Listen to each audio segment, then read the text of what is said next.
Saudara, niat pelaku pemerkosaan yang merupakan anak dari anggota DPRD Bekasi untuk menikahi korban yang masih berusia 15 tahun ini memunculkan polemik. Dugaan upaya agar lolos dari jerat hukum pun mengemuka. Lalu langkah apa yang sebaiknya diambil untuk melindungi korban dan kemudian apa sanksi yang seharusnya menjerat pelaku? Kita akan membahasnya pagi hari ini bersama dengan sejumlah narasumber yang sudah hadir melalui Zoom secara online. Pagi hari ini ada Komisioner Komnas Perempuan, Ibu Siti Aminah Tardi. Selamat pagi, Bu Siti. Pagi. Ya, kemudian juga ada Komisi Perlindungan Anak Indonesia atau KPAI, ada Ibu Putu Elvina. Ibu Putu, selamat pagi.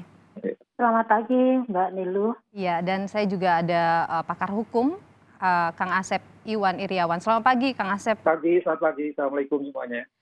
Saya ingin ke KPAI dulu ini terkait dengan apa yang terjadi kasus pemerkosaan, kemudian sekarang ada muncul mengemuka ke publik soal niatan untuk menikahi begitu korban ini. KPAI sejauh ini apa yang sudah langkah-langkah yang sudah diambil, Ibu? Penegakan hukum memang merupakan salah satu tantangan ya dalam kasus-kasus pencabulan ataupun pemerkosaan terkait anak. Kita tahu bahwa anak selalu merupakan silent victim atau korban yang tidak pernah bersuara. Bahkan sejak kasusnya misalnya dilakukan bertahun-tahun butuh keberanian anak karena faktor trauma dan lain sebagainya untuk mengakui atau untuk bersuara terkait apa yang selama ini dideritanya. Karena itulah kemudian KPAI memang secara tegas terus-menerus akan mengawal kasus ini karena kita tahu tindak pidana terhadap anak itu merupakan tindak pidana umum, bukan delik aduan. Artinya kemudian apapun upaya yang dilakukan oleh pelaku tentu saja kemudian tidak bisa menghentikan kasus ini. Tantangan yang terbesar lainnya adalah ya tadi, bagaimana kemudian setelah terjadinya kejahatan, maka beberapa kasus yang kemudian diproses di penyidikan kepolisian sering mengalami kendala. Baik itu kendala dalam aspek bagaimana kemudian pelaku ingin menyelesaikan secara musyawarah, atau kemudian ada niat-niat lain pelaku untuk kemudian bisa kemudian berharap kemungkinan agar laporan tersebut dicabut. Kembali lagi KPAI tegaskan bahwa ini bukan merupakan delik aduan dan KPAI tetap concern terkait penegakan hukum dalam proses ini. Tidak ada tawar-menawar, tidak ada upaya untuk kemudian melakukan musyawarahkah itu atau kemudian menawarkan niat baik untuk menyelesaikan secara kekeluargaankah itu, bahkan kemudian pernikahan dianggap merupakan jalan keluar bagi pelaku untuk penyelesaian masalah ini jauh dari benar. Beberapa kasus kita ketahui bahwa penyelesaian melalui pernikahan dalam kasus-kasus pencabulan maupun pemerkosaan tidak pernah berujung baik. Maka kemudian KPAI harus kembali menegaskan bahwa upaya ini tentu saja tidak memiliki perspektif bagi upaya perlindungan anak atau efek jera di kemudian hari terhadap pelaku-pelaku lainnya kalau kemudian ini dibiarkan melenggang begitu saja tanpa ada penegakan hukum yang jelas. Apa yang langkah konkret yang kemudian diambil oleh KPAI, Bu? Kita tusinya pengawasan, Mbak. Maka kemudian pengawasan itulah yang kita lakukan melalui koordinasi dengan pihak penyidik. Dari awal memang kasus ini agak tersendat-sendat, tapi kemudian karena kita tahu bahwa keluarga korban bahkan PH-nya menguatkan bahwa mereka tidak akan turut dalam kasus ini menjadi suatu tenaga baru karena memang beberapa kasus kejahatan seksual korban itu sulit ya atau mengalami masalah untuk berbicara. Maka kemudian ini yang kita minta dukungan terus-menerus dari keluarga korban untuk mensupport sampai proses pengadilan. Beberapa kasus di awal penyidikan setuju kemudian untuk diproses P21 sampai kemudian di pengadilan misalnya beberapa korban menolak untuk bersuara. Makanya kemudian perlu pendampingan hukum, pendampingan psikologis terkait korban-korban anak ini agar mereka kemudian bisa didampingi, bisa kemudian dikuatkan secara psikologis, kesiapan untuk berbicara di pengadilan agar proses penegakan hukumnya bisa lancar. Oke, Makanya baik. kemudian kita perlu meminta pendamping-pendamping Pemda misalnya yang punya prioritas untuk rehabilitasi Oke. korban, menyiapkan para pendamping untuk tetap ada selama proses penyidikan sampai kemudian di pemeriksaan pengadilan. Pendampingan yang penting sekali untuk dilakukan sekarang untuk membuat Betul. korban ini berani untuk berbicara dan merasa aman. Saya ingin ke Ibu Siti Aminah dulu. Bu Siti, kalau misalnya Anda melihat situasi ini, apa yang mengemuka belakangan ini, bagaimana Komnas Perempuan melihat ini?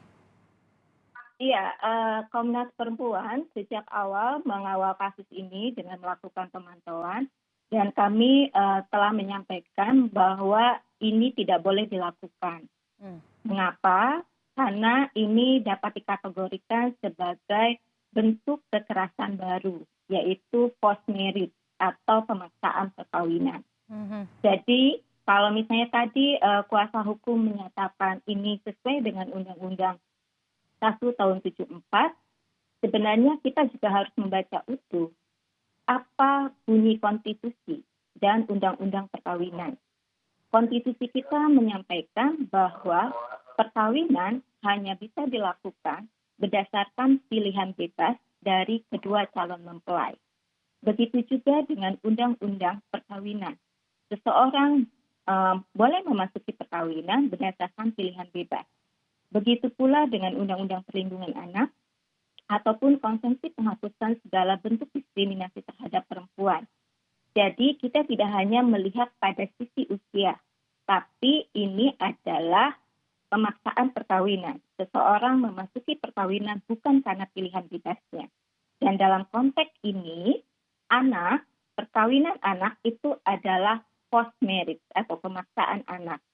Plus dia adalah korban perkosaan. Sehingga ketika melakukan pemaksaan perkawinan, anak ini mendapatkan dua bentuk pemaksaan perkawinan, yaitu karena dia berusia anak dan dia korban perkosaan. Jadi yang harus diketahui juga Mbak Nilu dan kawan-kawan bahwa tawaran pemaksaan perkawinan ini tidak hanya terjadi di kasus di Bekasi. Banyak kasus-kasus perkosaan baik terhadap anak maupun terhadap perempuan dewasa diselesaikan tanda kutip katanya dengan perdamaian. Tapi di sini yang dilihat bukan kepentingan korban. Yang dilihat adalah kepentingan keluarga, masyarakat, bahkan aparat penegak hukum. Dan ini sama sekali tidak menyelesaikan kasus kekerasan seksual. Korban akan kembali jatuh kepada lingkar kekerasan. Atau tadi seperti Ibu Putu sampaikan, perkawinannya tidak akan langgeng. Jadi pemaksaan perkawinan tidak akan mencapai tujuan perkawinan. Karena itu Komnas Perempuan mengusulkan di dalam RUU Penghapusan Kekerasan Seksual bahwa pemaksaan perkawinan, termasuk perkawinan usia anak, termasuk pemaksaan perkawinan korban kekerasan seksual dengan pelaku, dan pemaksaan perkawinan atas nama budaya itu harus diberikan kepastian hukum dalam bentuk tindak pidana atau penghukuman. Jadi Komnas Perempuan mendorong untuk proses hukum yang harus ditegakkan di sini, begitu ya, Bu? Betul, dan yang tidak kalah penting, tadi kalau Ibu Putu menyampaikan, kita mengapresiasi keteguhan dari korban dan keluarga korban untuk menolak perkawinan ini. Juga tidak kalah penting adalah korban berhak mendapatkan restitusi, yaitu ganti kerugian dari pelaku untuk dampak-dampak yang telah ditimbulkan. Dan restitusi ini bisa dimintakan oleh kepolisian bekerjasama dengan LPSK agar diputuskan oleh hakim bentuk restitusinya, ya. Dan dari restitusi ini korban bisa melakukan pemulihan, baik pemulihan kesehatan, psikososial maupun psikis. Oke, saya ke Kang Asep dulu. Kang Asep, ada kemudian suara yang muncul bahwa apa yang dilakukan, rencana menikahi dan sebagainya ini hanya salah satu upaya saja untuk bisa keluar dari jerat hukum. Kalau kita bicara dari sisi hukum sebenarnya seperti apa penegakan hukum untuk pelaku pemerkosaan, apalagi ini anak di bawah umur? Ya, saya sangat setuju dengan Bu Putu maupun Bu Siti Aminah. Ini persoalan penegakan hukum dan ajas kerelaan, persetujuan. Pertama, ada dua peristiwa penting. Ya, peristiwa pidana, itu ada perkosaan terhadap anak di bawah umur. Kedua, pernikahan di bawah umur. Nah, dua peristiwa pidana ini punya sanksi hukum yang berbeda. Jadi peristiwa perkosaan terhadap bawah umur bisa kena KUHP 285 atau Undang-Undang Perlindungan Anak, pasal 76D Junto 81. Ancaman hukumnya berat loh, satu 12 tahun, satu minimal 5 tahun sampai 15 tahun, plus ganti rugi. Ya. Nah, jadi ini proses dengan adanya permintaan pernikahan tidak menyebabkan proses pidananya berhenti. Ini harus lanjut. Ini peristiwa pidana yang sangat serius, harus tindak lanjuti, tidak boleh. Saya setuju dengan Bu Putu maupun Bu Siti Aminah. Tidak boleh berlarut-larut. Ini harus cepat selesaikan. Ini bukan masalah kecil, ini masalah besar menyangkut pertumbuhan perkembangan jiwa anak itu sendiri dan kelak kemudian anak-anak lainnya. Kedua, masalah perkawinan. Ya, sekali lagi, ada Undang-Undang Perkawinan 774 maupun yang baru. Misalnya minimal ada usia 19 tahun, dua-duanya bukan 16 tahun. Ya. Dan itu harus izin dispensasi, izin orang tua, dan dispensasi pengadilan. Apalagi kalau pelakunya ini masih terikat pernikahan, ada izin poligami. Jadi ada beberapa peraturan perundang-undangan ya yang tidak bisa dikesampingkan. Ini sangat fatal kalau penegakan hukum tidak dilakukan. Artinya apa? Proses perkosaan terhadap anak harus tetap dengan pasal berlapis ya. Nah, kedua, anak itu harus dilindungi korban ini ya, tidak boleh ya dirayu. Karena ada tadi dikatakan oleh Bu Siti Aminah dalam Undang-Undang Perkawinan dikenal persetujuan atau ajas kerelaan kedua belah pihak.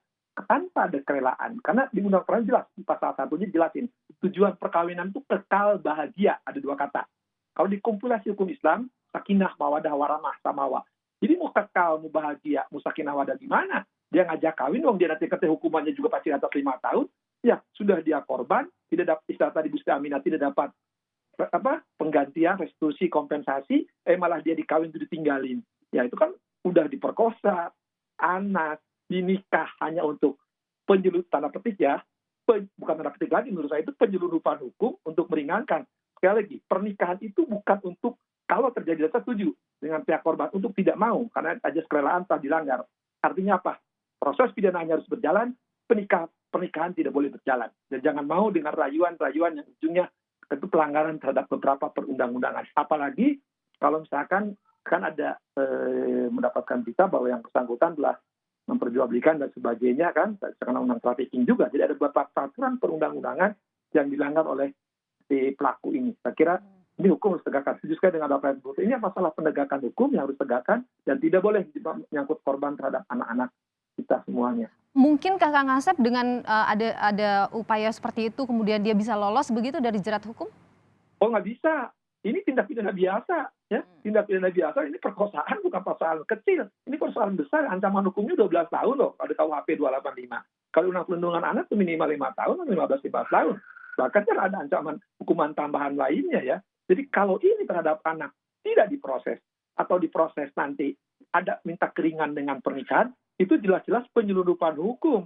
Tidak boleh hakim nanti dalam pertimbangannya meringankan karena dia dikawini atau dia mendapatkan hal-hal lain. Karena undang-undang perkawinan dilanggar. Pertama dalam masalah usia, kedua tadi katakan Bu Siti Aminah, ya ajas kerelaan, ajas persetujuan. Di undang-undang perkawinan disebutin perkawinan itu kan ada persetujuan, ya.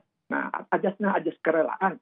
Kalau ini kerelaan persetujuannya karena paksaan supaya dapat ringan, itu pelanggaran terhadap asas. Tidak boleh, ya. Tadi dengan panjang lebar saya kira Bu Putu maupun Bu Siti Aminah menjelaskan bahwa bagaimana pertumbuhan anak ini jangan sampai dengan iming-imingi pernikahan. Ini yang sering terjadi yang katakan tadi, ya. Bahwa jangan sampai sekali lagi peristiwa perkosaan ya atau cabul menyebabkan ditutup dengan ya damai kemudian nikah. Jangan, kan itu menyebabkan korban pidananya dilanggar ya kemudian ditutup oleh perkara perdata yang sifatnya pernikahan dan itu pernikahan juga jelas Undang-Undang Perkawinan baik 174 Undang-Undang tahun 2020 yang baru maupun kompilasi hukum Islam karena mereka beragama Islam jelas mengatur itu. Kalau itu dilanggar itu banyak konvensi-konvensi internasional yang dilanggar. Ya. Ini menarik tentunya kita mengawal terus apa yang terjadi ini. Jangan sampai apa yang kemudian muncul atau mengemuka soal niatan menikah dan kemudian ini membuat pelaku justru lepas dari jerat hukum. Ini penting untuk dikawal. Tapi yang juga menarik untuk dilihat adalah kenapa perempuan begitu rentan sekali menjadi korban dari kekerasan begitu, baik itu secara seksual, kekerasan dalam rumah tangga dan sebagainya. Kita akan bahas lebih lanjut ibu-ibu dan bapak usai jeda berikut ini, tetap di Sapa Indonesia Akhir Pekan.